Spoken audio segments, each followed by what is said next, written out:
Hello and welcome. I'm really glad you're here.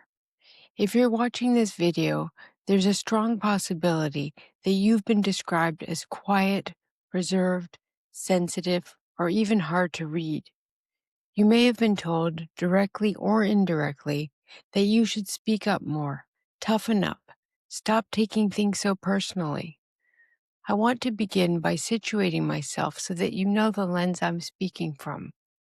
I'm a psychotherapist who also happens to be an introvert and a highly sensitive person. And for nearly 30 years, I've worked almost exclusively with highly sensitive people, those who feel deeply, process experiences thoroughly, and often struggle to feel safe using their voice. Over and over again, I hear the same painful belief. There's something wrong with me because I'm quiet. I want to be very clear right from the beginning. You are not broken, you do not lack a voice, and your voice adapted to keep you safe. Finding your voice does not mean becoming louder, more assertive, or more extroverted. It means learning how to trust yourself, how to recognize when your body feels safe enough to speak, and how to express yourself without abandoning who you are. If you've ever swallowed your words, gone blank when trying to speak, or replayed conversations wishing you had said something differently, you are in the right place. Make sure to watch the entire video because I will be adding a special bonus exercise at the end that I use with my clients to help them find and reclaim their voices. Also, make sure to like, subscribe, and hit that bell so you never miss another video about thriving as a highly sensitive person. Now, I invite you to grab a cup of tea, find a cozy spot, take a deep breath, and let's dive in. In my clinical work, one of the first misconceptions I gently challenge is the idea that having a voice is a personality trait. Many clients come to therapy believing that confident, outspoken people were simply born that way and that quiet people missed out somehow. But voice is not about temperament. Voice is a relationship with yourself. Let me give you an example. Anna was a highly sensitive woman in her 40s who worked in a fast-paced professional environment. She told me, "By the time I know what I want to say, it's already too late." She believed this meant that she was inadequate. As we slowed things down in therapy, it became clear that Anna's inner voice was rich, nuanced, and intelligent. She wasn't slow. She was deep. The problem wasn't her thinking. The problem was that the environment didn't honor her pace, and she didn't yet trust that her voice deserved space. Finding your voice means knowing what you feel, understanding what you think, trusting that it matters, allowing it to be expressed in ways aligned with your nervous system. Your voice begins internally long before it ever becomes audible. Through almost 30 years of experience with highly sensitive people, I've consistently observed these recurring themes. 1. Early family conditioning. Many quiet and sensitive people grew up in environments where emotional expression was discouraged, silence was rewarded, and speaking up led to conflict, ridicule, or withdrawal. Here's an example of this. Michael was a gentle, thoughtful man in his 50s. As a child, whenever he tried to express discomfort or disagreement, he was told to stop being dramatic or don't make things harder. His body learned very early that silence equaled connection. As an adult, Michael wasn't quiet because he lacked confidence. He was quiet because his nervous system associated speaking with relational loss. 2. Trauma and the nervous system. This is where it's essential to understand the body. When someone has experienced emotional or relational trauma, the nervous system may register speaking up as a threat. For example, Layla experienced relational trauma in early adulthood. When she voiced her needs or set boundaries in important relationships, she was met with criticism, coldness, or even abandonment. Over time, her body began to associate speaking up with emotional pain and isolation. As an adult, Leela often found herself going quiet during disagreements, not because she was unsure of herself, but because her nervous system had learned that silence was safer than risking further hurt. Later on, when she tried to assert herself, her throat tightened, her chest constricted, and her mind went blank. She believed this meant she was weak. In therapy, we reframed this response as protective. Her body wasn't failing her, it was trying to keep her safe. This is not weakness, this is biology. 3. Gender and socialization. Many women were socialized to be accommodating, agreeable, and grateful. Finding your voice can feel like breaking a deeply ingrained rule. Quiet is not the same as powerless. One of the most painful myths my clients carry is that quiet equals weak.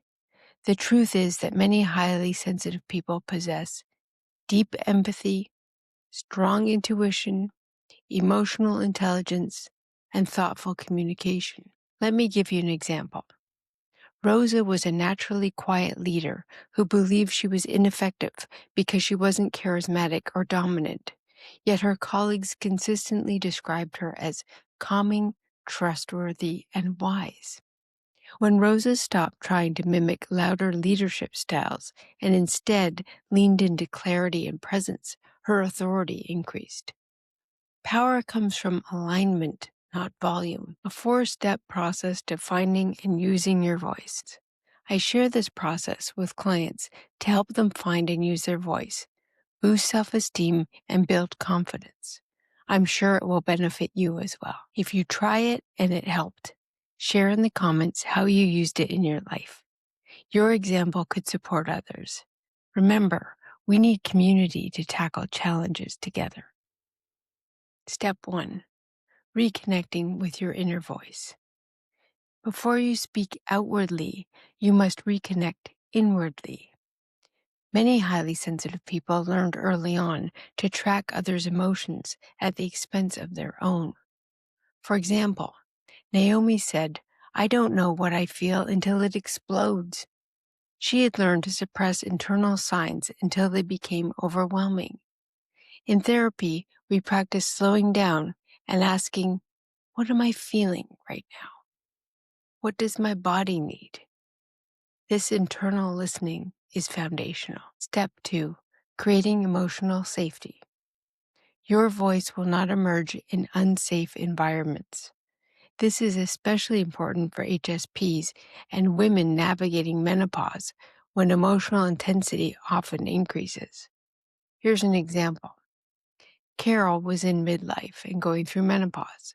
She felt ashamed of her increased emotional sensitivity. Speaking up felt destabilizing. We worked on identifying safer contexts for expression, writing, therapy, and one trusted relationship. Safety always comes before expression. Step 3. Releasing people-pleasing. People-pleasing is often a survival strategy. Here's an example. Jasmine said yes reflexively. Saying no triggered anxiety and guilt. But as she practiced pausing, her sense of self strengthened. Finding your voice requires accepting discomfort and staying true to yourself. Step 4. Speaking before you feel ready. Confidence is not a prerequisite for expression. Example, Daniel waited for confidence before speaking. When he finally spoke, voice shaking, nothing catastrophic happened. His body learned something new. Confidence followed action. And here is the bonus exercise I promised you. It's called the Gentle Voice Reclamation Practice. I want to leave you with a simple, trauma-informed exercise you can use regularly to help you safely find and express your voice. This is an exercise I often give to highly sensitive clients, especially those who freeze, go blank, or people please when they try to speak. Step 1. Create safety. Slowly look around the room and name 3 things you can see that tell you you are here, now, and not in danger. A window, a chair, a color, a familiar object. Silently say, "This is where I am right now." That's it. Step 2. Ask one gentle question. Ask yourself, either silently or out loud, what wants to be expressed right now? Don't force an answer. Listen for a word, a feeling, or even a sensation. Step 3. Speak one true sentence. Complete this sentence out loud, even if your voice is quiet. What I want you to know is blank. It doesn't have to be eloquent. It doesn't have to be shared with anyone else. This is about teaching your nervous system that expression is possible. Step 4. Close with compassion. Place 1 or 2 hands on your body and say, "Thank you for letting me speak." This practice builds trust between you and your voice. Your voice grows through repetition, not pressure. As we wrap up, I want you to take a moment and let this sink in. Your quiet voice matters. For nearly 30 years, I've sat across from highly sensitive people who felt invisible, who felt like their voices didn't matter. And here's the truth I see repeatedly. The world doesn't need you louder. It doesn't need you to mimic someone else's style or force yourself to perform. What it does need is for you to be truer, fully yourself, showing up in the way that only you can. Your voice has been waiting for safety, compassion, and trust. You don't need permission. You don't need confidence first. You just need to start noticing it, honoring it, and letting it be expressed, even in small ways. Think about one thing you can do today to honor your voice, no matter how small. Maybe it's telling someone how you really feel, saying no to something that doesn't feel right, or even just journaling your truth. Each step matters. If this video resonated with you, please like, subscribe, and share it with someone who might need to hear this today. And remember, your voice is already here. You've been carrying it all along. Now it's time to let it be heard, gently, safely, and authentically. If I can do it, you can do it too. I'm a highly sensitive person, and I'm an introvert, and I have found my voice. I'm using my voice, and I'm using it to help you find yours. My wish for you is that you find your true, authentic voice and that you use it to contribute your gifts to the world. Now, more than ever, we need highly sensitive people to speak up, use their voices, and take their rightful seat at the global table.